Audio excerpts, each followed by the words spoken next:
کا پیارے خاتون جنت کی کنیزوں، آج تو عورتیں شوہر کی اجازت کے بغیر کہیں بھی چلی جاتی ہیں، شوہر کے حکم کے بغیر کہیں بھی چلی جاتی. شوہر کام پہ نکلا، ادھر یہ نکل گئی، اس کے گھر بیٹھ، اس کے گھر بیٹھ، یہاں جا وہاں جا.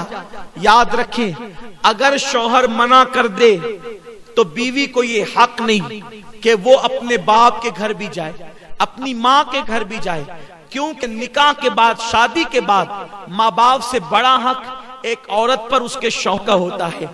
آقا کریم علیہ السلام فرماتے ہیں کہ اگر اسلام میں اللہ کے سوا کسی کو سجدہ کرنے کی اجازت ہوتی تو میں عورتوں کو حکم دیتا کہ وہ اپنے شوہر کو سجدہ کرے، لیکن چونکہ کسی کو غیر اللہ کو سجدہ کرنے کی اجازت نہیں. یہاں مجھے ایک حدیث پاک یاد آتی ہے، خواتین غور سے سنیں. آج کل اگر شوہر ماں باپ کے گھر نہ بھیجے، بہنوں کے گھر نہ بھیجے، شادی میں نہ بھیجے، تو عورتیں پنچایت بٹھا دیتی ہے کہ مجھے یہاں نہیں بھیجتے، وہاں نہیں بھیجتے، اور گھر کی عزت باہر آتی ہے. آئیے دل کے کانوں سے اس حدیث پاک کو سنیں. ایک صحابی دور رسالت میں اپنے گھر سے نکلتے ہیں اور گھر سے نکلتے وقت اپنی بیوی کو کہتے ہیں، دیکھو جب تک میں سفر سے واپس نہ آ جاؤں تم گھر سے باہر مت نکلنا، حتیٰ کہ تم اپنے ماں باپ کے گھر بھی مت جانا جب تک کہ میں نہ آ جاؤں. لیکن ان کو خیال نہ رہا کہ میرے بعد پتہ نہیں کیا ہوگا، کیسے حالات ہوں گے. وہ بول کر تو چلے گئے، لیکن میری بہنوں سنو تو صحیح، ان کا گھر کہاں تھا؟ ان کا گھر سسرال کی اوپر کے حصے میں تھا، یعنی اوپر کے حصے میں میاں بیوی رہتے تھے اور نیچے کے حصے میں اس عورت کے ماں باپ رہتے تھے. اللہ اکبر. شوہر نے کہا کہ تم میرے آنے بغیر، میرے آئے بغیر نہ ماں باپ کے گھر جانا نہ کسی کے گھر جانا. شوہر چلے گئے. اتفاق ان کو پتہ نہیں رہا ہوگا کہ میرے جانے کے بعد ایسا حادثہ بھی ہو سکتا ہے. لوگوں نے اطلاع دی بیٹی کو، دیکھو تمہارے ابا بیمار ہو گئے، اس لیے اوپر سے نیچے ہی تو اتر کے آنا ہے.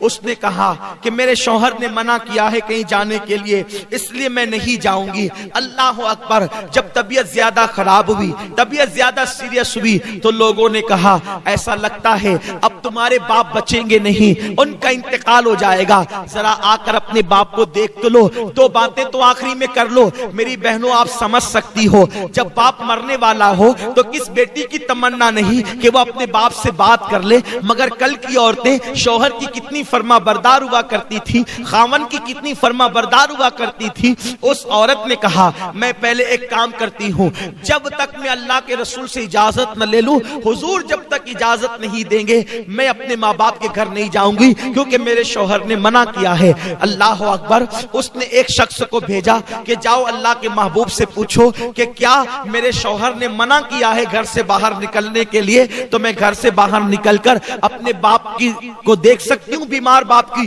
عیادت کر سکتی ہوں. آقا کریم نے فرمایا تمہارے لیے بہتر یہ ہے کہ تم اپنے شوہر کی فرما برداری کرو اور اپنے باپ کو دیکھنے نہ جاؤ، تمہارے لیے افضل عمل یہی ہے. وہ عورت رک گئی. کتنی صبر والی عورتیں تھی اس دور کی. میرے پیارے آقا علیہ السلام کی کنیزوں، ایسا نہیں ہے کہ عورتیں کچھ بھی کرے جنت میں چلی جائے گی.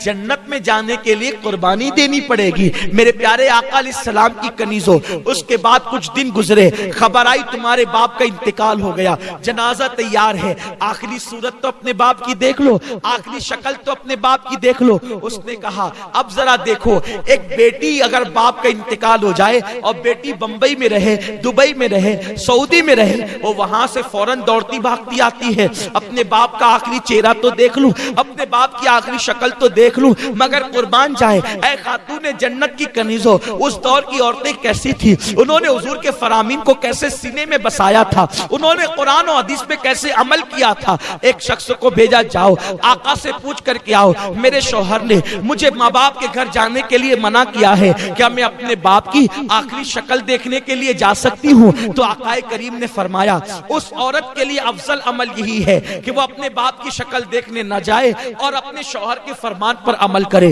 اللہ اکبر، وہ خاتون صبر کر کے گھر میں بیٹھ گئی۔ اللہ اللہ، لوگ لے گئے اس کے باپ کے جنازے کو اور لے جا کر کے دفن کر دیا۔ رات ہوئی، غمگین تھی، دکھڑا تھا، تکلیف تھی کہ میں اپنے باپ کی آخری شکل بھی دیکھ نہ سکی، مگر شوہر سے کوئی شکایت نہ تھی، اس لیے کہ وہ عورت جانتی تھی کہ میرے شوہر کو تھوڑی پتا تھا کہ وہ یہ کہہ کے جائیں گے اور میرے باپ کا انتقال ہو جائے گا۔ اللہ اکبر، وہ روتے روتے سو گئی۔ رات میں خواب کیا دیکھتی ہے کہ اس عورت کے والد جنتی تاج پہن کر اور جنتی لباس پہن کر جنت کے باغ میں ٹہل رہے ہیں۔ اس عورت نے پوچھا، بابا اللہ نے یہ مقام آپ کو کیسے عطا کر دیا؟ تو اس شخص نے جواب دیا، بیٹی تو نے اپنے شوہر کی فرما برداری کی، اللہ کو تیری یہ ادا اتنی پسند آئی، میرے اللہ نے کہا تیری بیٹی کے نیک عمل کے صدقے جب میں نے تجھے جنت عطا کر دی۔ عمل بیٹی نے کیا ہے اور بیٹی شوہر کی فرما بردار بنی تو اس کے باپ کو جنت مل گئی۔ اے خاتون جنت کی کنیزوں، اسی لیے میرے آقا فرماتے ہیں چوتھی چیز جو عورت اپنے شوہر کی فرما برداری کرے، وفاداری کرے، شوہر کو راضی کر لے، ایسی عورتیں جنت میں جائے گی اور آٹھوں دروازے ان کے لیے کھول دیے جائیں گے۔ یہ نہیں شوہر غریب ہے تو بھاگ بھاگ کے آ جائیں، شوہر غریب ہے تو اس سے مطالبات کریں، شوہر غریب ہے تو اس پہ الزامات رکھ کے ماں باپ کے گھر بیٹھ جائیں۔ نہیں، ایسا نہیں ہونا چاہیے۔ غریبی امیری لگی ہوئی ہے، دولت آج کسی کے آنگن میں ہے، کل کسی کے آنگن میں ہے۔ وفادار بیوی اللہ کی نظر میں بھی عزت پاتی ہے اور دنیا کی نظر میں بھی عزت پاتی ہے، دولت کی کوئی حیثیت نہیں ہے۔ ماں باپ نے جس گھر میں تمہیں بیاہ دیا اب اسی کے ساتھ اپنا نباہ کرو، دوسری طرف نظر مت کرو۔ اے خاتون جنت کی کنیزوں، چار چیزیں پیدا کر لو۔ پہلی چیز نماز کی پابندی، دوسری چیز رمضان شریف کے روزوں کی پابندی، تیسری چیز پردے اور حیا کی حفاظت اور چوتھی چیز شوہر کی فرما برداری۔